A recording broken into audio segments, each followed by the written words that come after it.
Alright, andito kami ngayon sa Makati. Kasi si Bayaw, bigla-bigla nagsabi na bibili daw ng sasakyan. Ang sabi niya, itago ko daw kay Mrs.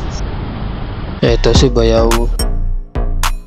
Eto si Mrs. Ang ending, hindi ko na itago. Parang-Paranaque to Makati. First unit na titignan dito sa South Cars PH. Sa Facebook Marketplace lang namin nakita to. Hindi ko alam buy and sell para rito. Ito yung unit na titignan namin.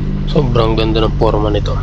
Marami rin silang magagandang unit dito. Ayan, tulad nito, Tucson, BMW. Meron pa dun sports car yung puti na isa dun. Bali, itong unit na titignan namin, Honda City 2009 model. Ganda ng bumper. Naka-facelift, tapos may fender flare pa dito. Ayan, pati sa likod. Pati yung sa may likuran niya, ayan o, ganda rin ng bumper. Tapos, bali apat yung exhaust niyan. Naka-split pala. Tapos, ganda rin ng mugs. Naka-triple BB. Transformer yung kanyang taillight. Yung kagandahan sa unit na to, yung compartment niya, naka-deep dish matting na. Ako naman ay hindi expertise sa paghanap-hanap ng mga unit ganito. Pero ayan o, nakita ko yung gulong niya may tama. Tsaka parang na-remap, tawag mo doon sa gulong na yan. Medyo yung isang bolt din ng sa may mugs niya nakausli. So ayun, bali ang ginagawa ko pa lang kasi dito, physical pa lang, wala pa ako sa engine. Mamaya na ako magpo-focus sa engine. Gusto ko munang libutin tong mga body niya.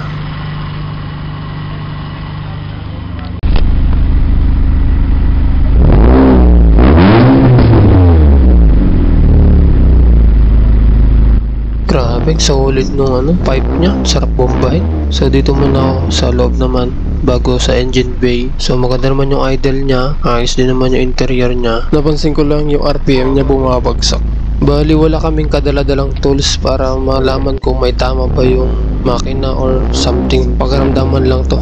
Dito na tayo sa engine. Wala akong masyadong kaalaman sa pag-check ng engine. So dito parang medyo maingay yung makina. Kasi hindi ko kursunada yung filter na ganyan. Hindi ko kursunada yung under niya eh. May mga maliliit na tunog na parang tik-tik-tik gumagana. So medyo nagdududa ako dito nun. Although yung aircon maganda, so pinapaliwanag ko dito kay Bayaw nun na ayos lang din nun yung filter na to, pero hindi ko kasi alam kung paano lilinisin yan. Check natin yung oil.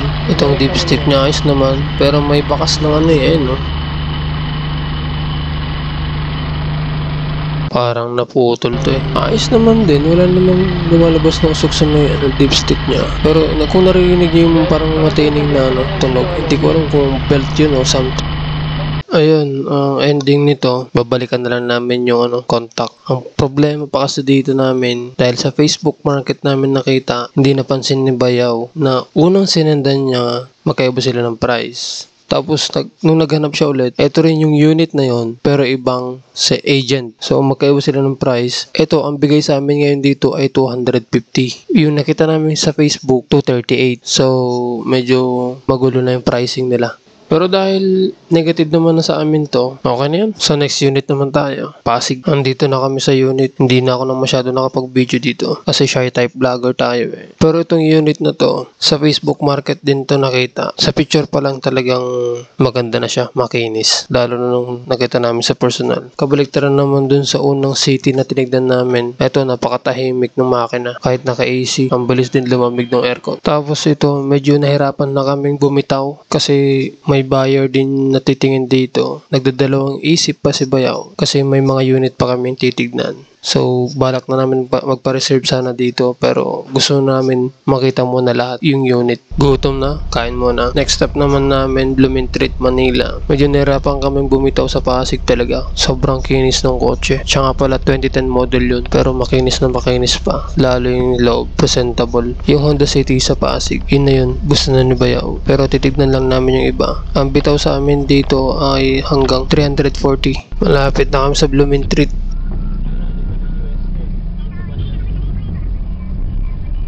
Andito na kami. Yan yung unit Honda City 2013 model. Tulad nung dati, dito muna sa body niya bago sa mga engine tsaka sa interior. Yung body niya medyo may mga tama. Kasi sa labas yung parking, yung una at pangalawang unit na tinignan namin, hindi namin na test drive. So ito pa lang yung iti-test drive namin ngayon. Ito hindi ko masyadong kursunada yung pagbaba ng RPM niya eh. Katulad ng una, bumabagsak din bigla. Tsaka feeling ko nakatapak na ako ng silinyador. pero yung RPM niya hindi pa umaangat. Yung gulong niya makapal-kapal pa naman, goods pa naman din. Yun lang talaga, di ko kursunada yung arangkada niya. Tapos tignan mo dito, yung RPM niya nasa 900 na. Alam ko parang mga naglalaro dapat ng 700 to 800 dapat yung RPM niyan kapag naka-idle. Yung AC okay din naman, malamig. Center console okay din naman. Yung unang unit pala na formado kanina, yung center console nun, nilagyan ng parang carbon na sticker. Yun pala ibasag. So, hindi ko napansin yun. Buti napansin ni Bayaw. Ito, okay naman. Buo naman to. Yung odometer nito, 2013 model, 90,168. Yung exterior nito, medyo tanggap ko naman na may mga gas. Pero yung loob nito, napakadumi. Hindi ko kursunada. Lalo yung mga sidings niya, napakadumi. Tapos, itong armrest nito, naputol. Bale, ang bigay sa amin dito ay 100. No. Ito, ang bigay sa amin dito ay 360. Medyo mataas. Tulad ng unang unit, negative din sa amin to. So, balik kami ng South Paranaque naman. Titignan namin yung isang unit doon. Andito na kami sa BF Homes Paranaque. Yan, dito yung isang unit na titignan namin. Yan, ayan yung service namin. Pag ikot-ikot para sa mga unit. Yan yung nabili ko na second hand din. Waiting Gaming. Puro pala Facebook Marketplace yung mga kausap namin. Bali ito, papaandarin ko na yung unit. Yung RPM niya, pamalo ng 2K. Normal naman. Kasi parang first start niya pa lang yata to. Year model, 2013 din yata to. Itong unit, malinis naman siya. Kahit yung panlabas, malinis. Yung panloob, malinis din siya. Ang problema dito, yung kanyang doom light, nagloloko. O parang wala lang ilaw. Yung center console, okay din. Yung upuan, walang punit, malinis naman. Dito na tayo sa engine. So dahil medyo paggabi na, buti na lang at medyo maliwaliwanag pa. At napansin ko itong sa may engine niya, sa ibabaw yata nang gagaling. May tagas siya ng langis. So, negative na para sa akin to kasi kahit pa sabihin natin pwede natin ipagawa yun. Sakit pa rin sa ulo yun, tol. Yung engine nito, yung unang tinignan naming formado, saka yung sa may Blumentritt, para-paraw sila. Medyo maingay yung makina. Yung sa Blumentritt, parang may sunog yung sa may niya, engine bay. Ang sabi ng may-ari, basta na lang daw nagkaganon. So, yun din yung na-disappoint ako doon sa unit na yun. So, yan, naabot na kami ng gabi. Last unit na to, dito rin sa Paranaque. Bali, yung last na pinuntan namin sa may BF, sa may Paranaque rin. Ang bitaw sa amin doon, 325. Pinapabawasan ko hanggang 300. Parang ayaw yung pumayag. Like ko na rin ulit nalaman, buy and sell na naman pala yun. Si Bayaw na kasi yung kausap dun eh. Yung Pasig, ako yung kausap. Yung mga ito na, si Bayaw na. Kaya hindi ko alam yung mga usapan nila. Inaantay namin yung unit kasi nang galing pa ng Magallanes. Doon nakapark kasi. Kaya waiting gaming. Pero dito sa na to, di na ako nakapag-video. Picture na lang. Itong unit na to, hindi ko na maalala kung anong model to eh. Pero formado siya, naka-mags siya. Tapos naka-body kit, naka-rim 17 yata siya.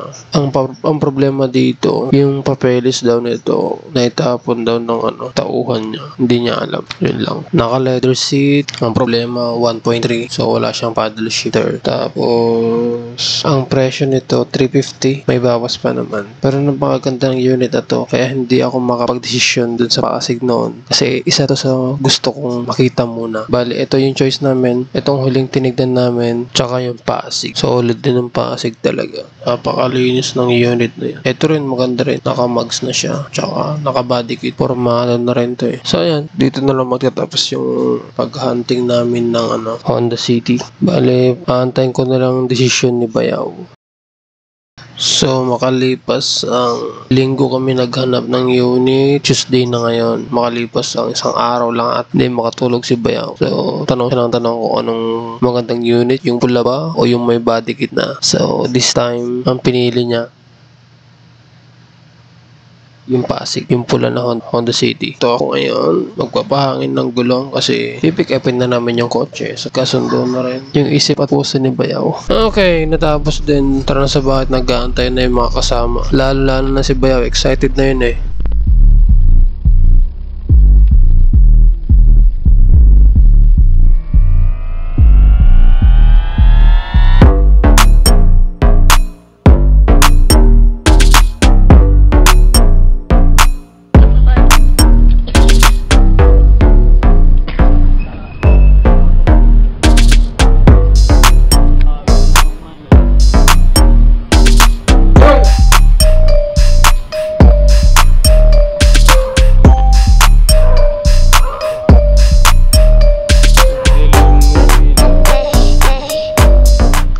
Okay, touchdown. Dito na kami sa bahay mismo ng seller. Maganda yung ganitong transaction kasi kung may problema man sa papeles o sa mismong unit, alam mo kung saan mo pupuntahan yung seller, di ba? At buti na lang, yung kasabayan namin na tumingin dito sa unit, hindi na binalikan. So, para sa amin talaga to. Sabi ko si ganito. Sabi ko, tutuloy kaya ito si Emmanuel na to. Ito na naman kami. Birthday ko ngayon, hindi ako nakaalis. September 5. Gusto mo makita lisensya ko? Dapat kasi Monday, pupunta na kami dito. Makapagsapin na ako dito sa seller. Ang problema, busy sa trabaho si Bayaw. Kaya ganun yung nasabi ni seller. Okay, nagkakapaliwanagan na ng dokumento doon. Buo na talaga yung loob ni Bayaw. Kukunin na talaga nitong sasakyan. Bibilangan na ng pera kasi talagang nagkasundo na rin. Yung dokumento, maayos na rin. So, ayan. Ang first choice pala ni Bayaw, ang Honda Civic, yung 1.8. Kaso, mabubutos yung bulsa mo dahil sa gas consumption. Alright, nagkasundo na, nagkapirmahan na ng papeles, turnover na ng susi, pictorial na para ma-remember.